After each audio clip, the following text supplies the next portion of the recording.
Good morning. It's Friday. It's June 5th, so happy Friday. Looks like it's going to be a pretty warm and muggy day today, so everybody please stay safe while you're trying to avoid the heat and humidity.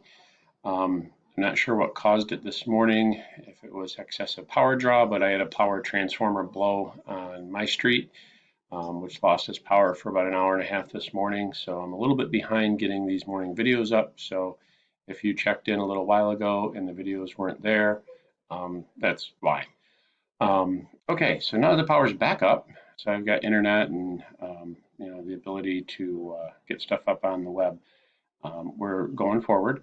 So please make sure you wrap up the assignments this week, the design brief for the paper airplane challenge. Make sure you do the note sheet on transportation and aerodynamics. And then you would want to start researching your paper airplanes and doing some test flights. You should time those. We're looking for a 3-second flight time for your paper airplane.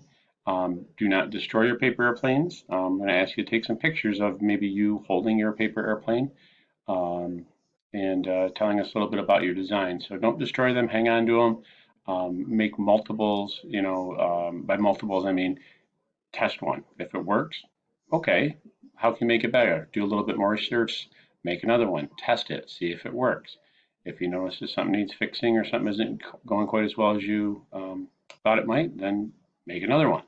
So engineering a lot of times and design are doing iterations. We looked at that engineering design process. It was like a circular process.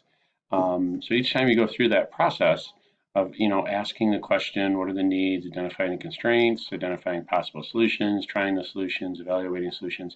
Each time you do that, that's an iteration.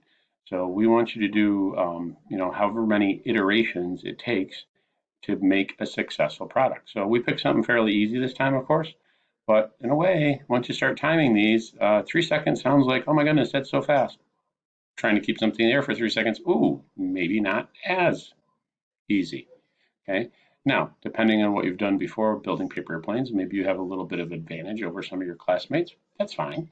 Everybody comes into problem solving with a different set of personal skills.